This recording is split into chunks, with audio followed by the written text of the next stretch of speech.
This is Scott Banks, aka Live Box 33 Live. I'm in the same association under the productions of True Spit TV. We do all interviews and give you the exquisite information.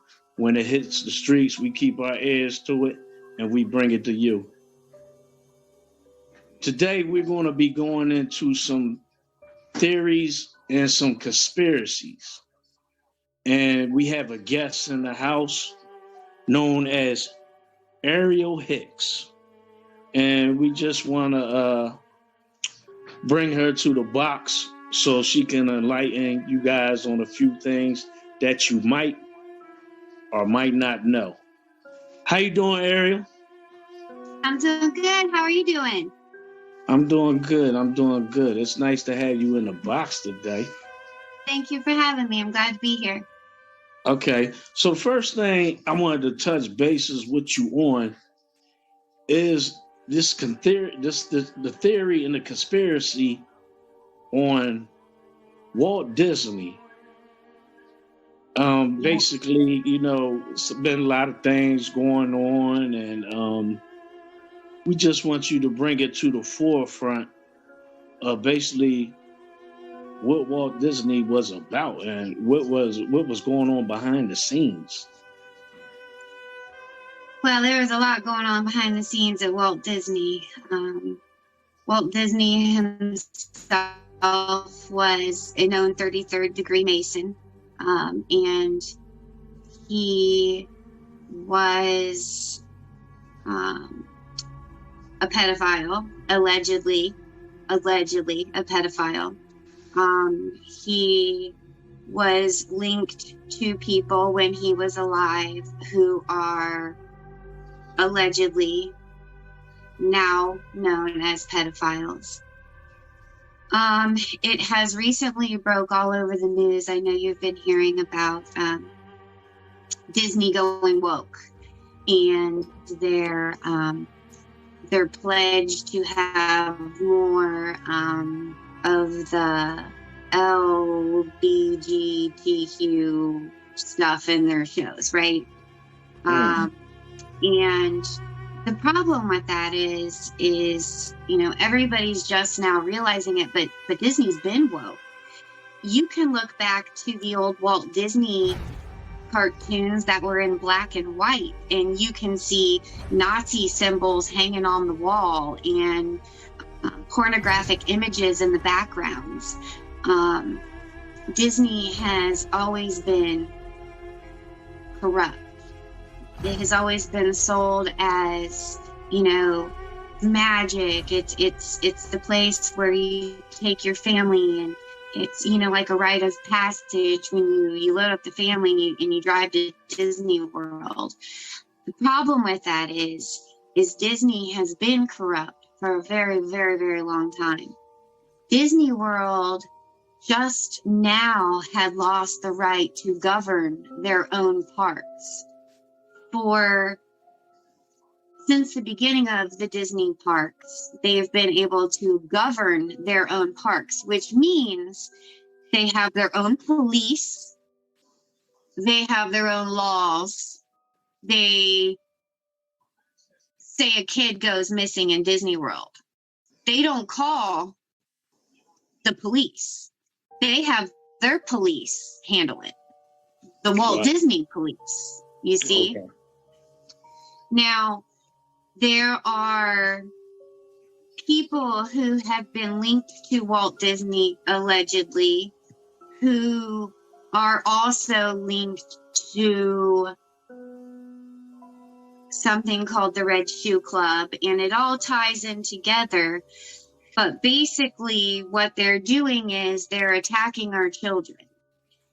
They are attacking our children through shows, cartoons, music, the stars that Disney produces. Through entertainment. Absolutely. Mesmerizing them. They send messages to our kids that are harmful, and you know, there are inappropriate topics on these shows. There's symbolism in the shows and the music, and it's all in order to corrupt our youth, to harm our youth, to make them believe that it is okay to be transgender, to be non-binary, to be desensitized to other people's hurt and suffering. It is a way to attack our youth and be very covert about doing so. I mean, do you have kids? Yeah. Okay. So I'm sure that you've seen your kids, you know, sit back and watch the Disney Channel cartoons, or, you know, be on the Disney app on their, you know, tablet watching a Disney movie or a Disney show, or listening to, you know, a song from someone who came from Disney. And the problem with that is as a parent, you don't know what to listen for, what to look for, unless you're hip to what is going on. So you wouldn't know that these things are harming your kids, and you think it's Disney, everything is safe on Disney, right? So you just send your kid off with the tablet and you think they're safe because it's Disney. The problem with that is we are trusting our kids with a company who is purposely desensitizing and perverting our children. Would you say that this is the reason why we see so many kids today identifying their self as another identity other than the identity that we see? Absolutely. Absolutely. They have been made to think that that is cool, that is accepted, that is like the new fad that's in, you know. It's in shows, it's in movies, it's, you know, it's common practice now in a movie to see a grown man wearing a dress. It is common practice to see, you know, grown men wearing skinny jeans with a man bun and painting their nails. And, you know, it's masculinity today is gone. So, and that's happening because they are teaching our youth to not be masculine. what do you think is the bigger picture behind all this? What is the hidden agenda behind all this? Well, there is allegedly a group of elites who I will refer to as the deep state cabal / Illuminati. And their end game is to have a one world religion, one world government, one world, basically everything, just one. No more countries, no more different governments, no more different religions. They just want it to be one. And they want it to be theirs. And basically, it is a Satanist group that worships Moloch. And for those of you that don't know about Moloch, it is a transgender goat / horse looking creature with who is female on top and male on the bottom, and is transgender. This is their God. This is who they worship. This is who they pray to. This is who they sacrifice children to. And they want a one world order where everyone is the same. Everyone worships the same. Everyone banks the same. Everyone eats the same, lives the same, owns the same, everything the same. In order to do that, they're attacking our youth. So when it comes time for that to happen, our youth are a bunch of desensitized, basically dumbed down sheep who are basically trained to follow what they're told, who are being taught to not think for themselves, to not do their own research, to not form their own opinions, but to just follow along. Just follow along. It's happening with Disney. It's happening with our schools. It's happening with their entertainment. I mean, it's just, it goes on and on and on. And we as a people, as the human race, we need to not, instead, we need to quit fighting amongst ourselves about race, politics, religion, and anything else they want to make us hate each other for. And we need to band together, come together as one race, the human race. And we need to fight for the future of humanity. Because if we don't stand up now, we're going to leave our children and our grandchildren a world where they can't. They're not going to have rights. They're not even going to know what it means to be an American or to be free or to have the right to stand up and speak out and stand up for themselves or for them, for the people around them. And I mean, it's really coming to a point where people have to wake up, because this is our children. And I don't care who you are, where you come from, your race, religion, background, employment. It doesn't matter who you are or what you believe or what you think. Children are the one thing that all of humanity should be able to drop everything else for and come together, stand up and fight for our children, for their safety, for their future, for their well-being. And the only way that we can do that is if everybody starts paying attention to what the hell's going on around them and they start doing something about it.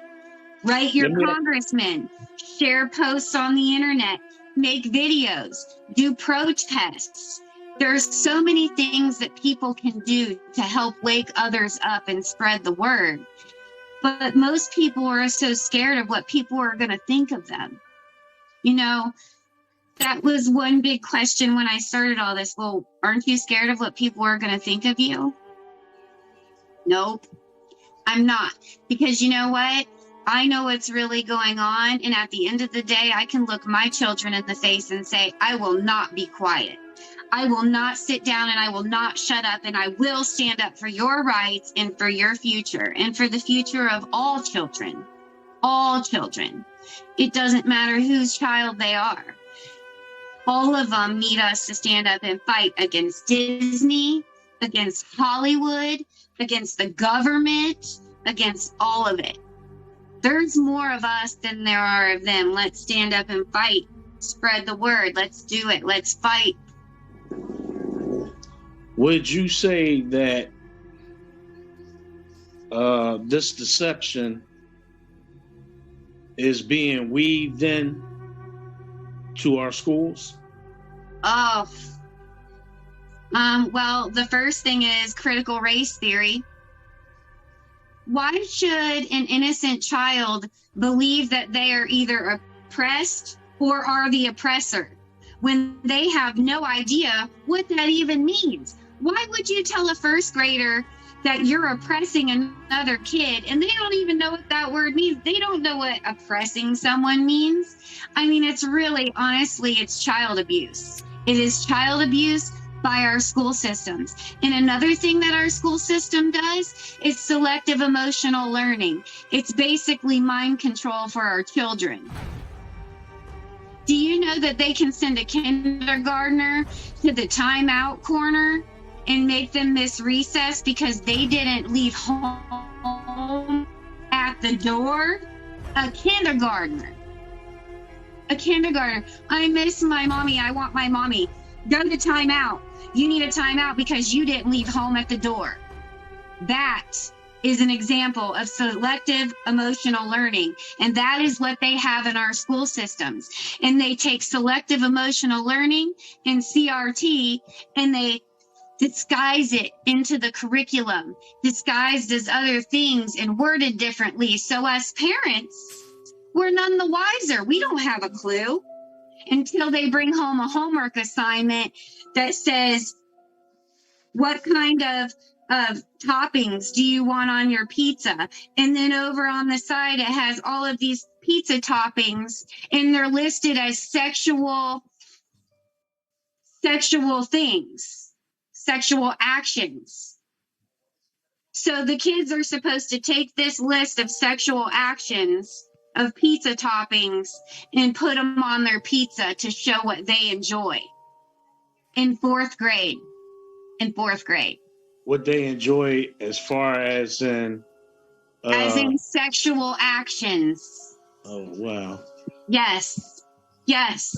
There's another school that was on the internet. I just saw that just yesterday about how a kindergarten teacher works in sexuality into her curriculum and was giving the kindergartners worksheets about sexuality and how they identify in kindergarten. A kindergartner can't even tell you how to tie their shoes most of the time, but you expect a kindergartner to be able to tell you how they identify, what gender they want to be. It's madness. It is child abuse in our schools. It is child abuse any way you want to look at it. And it all stems through the government. Hollywood, Disney, the government, they're all in cahoots because they need our children. If they attack our children, then later on down the road, when they need us,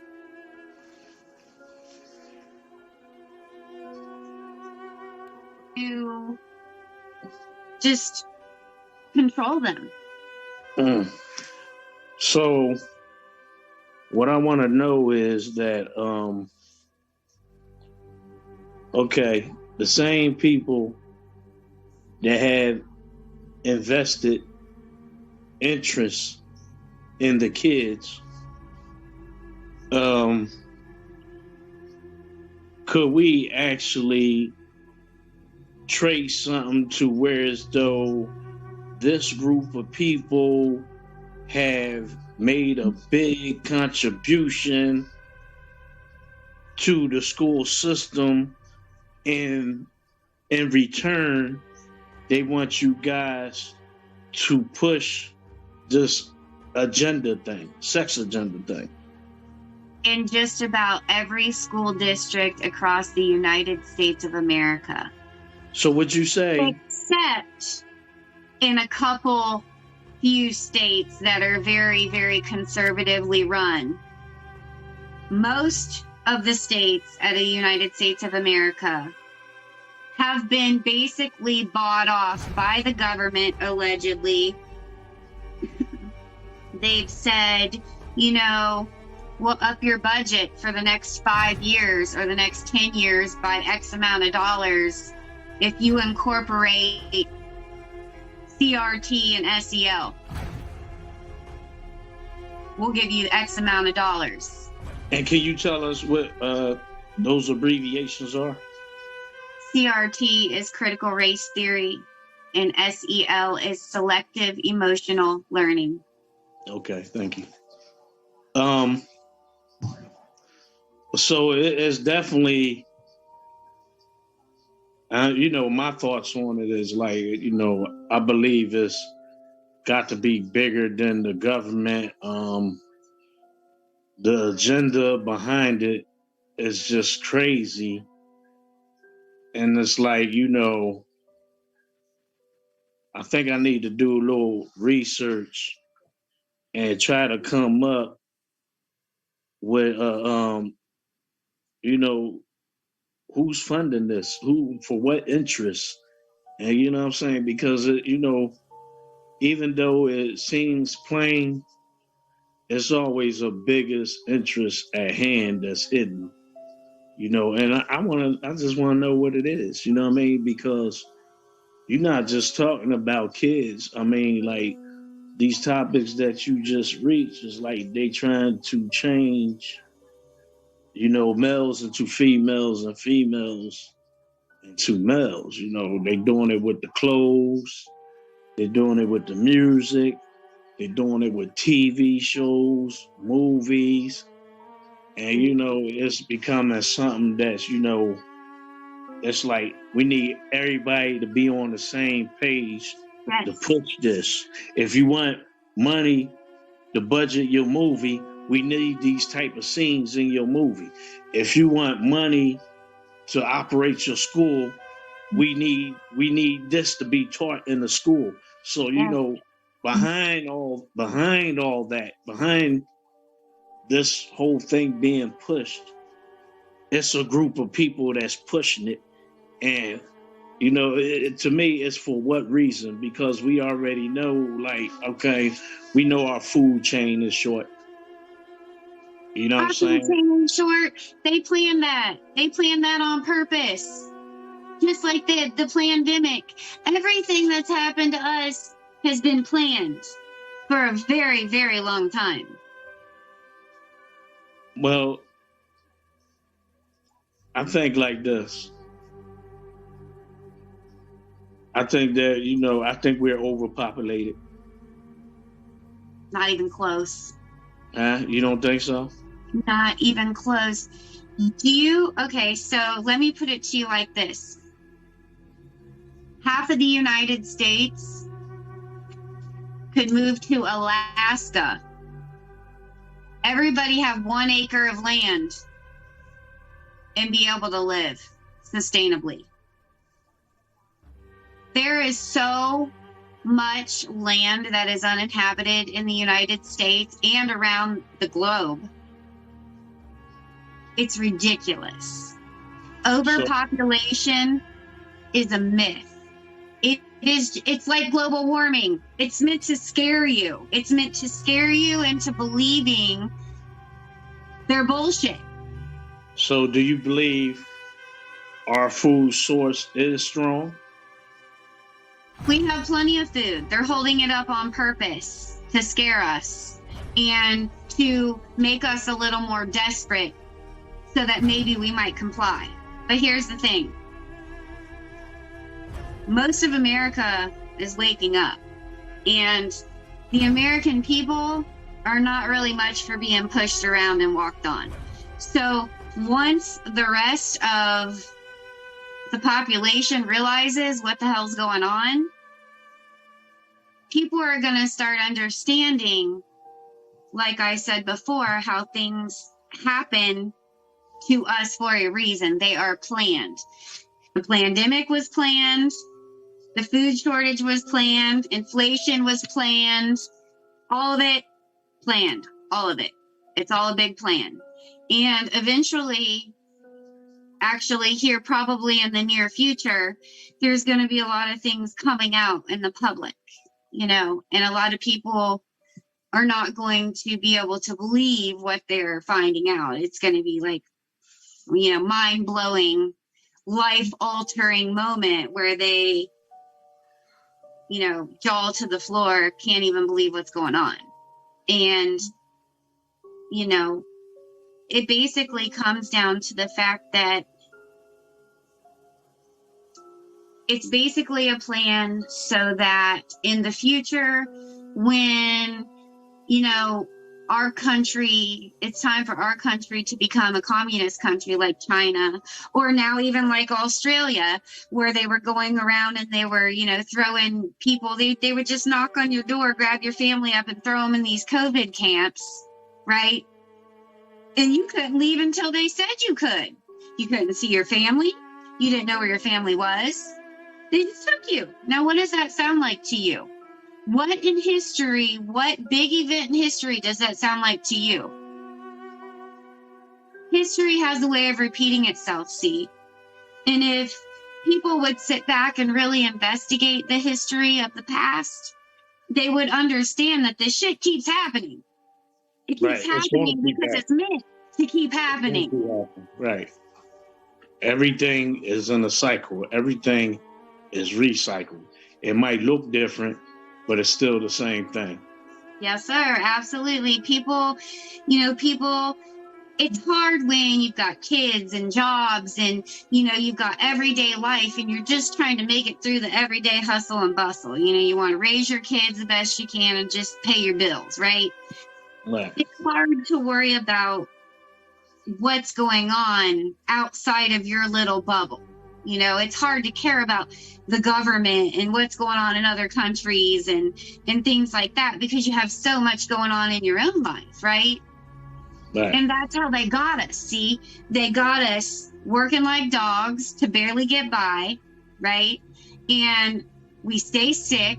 We're always in and out of the hospitals, in and out of the doctor's offices on so many medications, right? There's good reasons for that. If we're too busy trying to just make it through life, we're too busy to pay attention to all the things I've been talking about. Well, we're too distracted. We're too busy. We're too stressed with our own shit to even care, to have the energy to care about what's going on over here or over there. And it really is becoming evident that if people don't wake up and we don't do something about it now, our kids are not even going to know what freedom is. They're not even going to know what freedom is. And that is a very, very deep statement, but it's true. It's the painful truth. I don't want my grandchildren to grow up in a country like China. But that's where we're headed. Where would you say that you get a lot of your information from? Well, some would say I should probably get a life or a new hobby, but I honestly spend hours of my life daily researching and learning as much as I possibly can from every source that I possibly can. And I always make sure that I check my sources because I'm the type of person, I don't just believe something just because someone says it. I want proof. Prove it. I want to see the proof. I want to understand why this is so. And I want to be able to follow it, and be able to understand it enough where I can explain it to someone else. And you can't do that if you're not doing your own research, if you're not looking into things on your own. That's why I tell everyone that I talk to, do your research. The information is so easily available if you're just willing to spend the time to sit down and look. If it's important enough to you, take the time out. Take the time out and do your research and find out what's really going on so you can protect your family and spread the word so other people can protect their families. Enough said. Well, you have been in tune the live box with the great Ariel Hicks, bringing you a thought, and we will get back on the platform in the box to bring you more thoughts from Ariel Hicks, being interviewed by your man, Live Box. And later on, in the near future, not sure what date, we will have a panel full with DJ Nova, Fowler Calico, the great late Nina. No, I can't say late because he's still great. And we will be bringing you more with Ariel Hicks. And we just going to pour this information together and continue to feed y'all. So if you guys are interested, Stay tuned. And you can always inbox me for up and coming dates, some things to research. And we will be having a number for when we do the live shows that you guys can also intervene with the shows. And we'll be able to call the live number, and we will take your call so you can give your input on things that have to necessarily be facts. Because right now we're giving you food for thought. So it was so nice being in the box with you, Ariel, and hopefully we'll get to do this soon. And guys, you can always reach me, inbox me, and if there's anything that you need research or anything you want to collaborate on, inbox me. So it's been great today, and I hope you guys enjoyed the show. And I'm going to sign off right now. And for everybody that might have questions for Ariel, can you please leave them your tags? So if they have anything they want to ask, they can get to you. Absolutely. Instagram, Facebook, it's just Ariel Hicks. And everybody take care of each other, be kind to one another, save the children, and God bless. Enough said. Peace to everybody, and we'll get back to you the next time.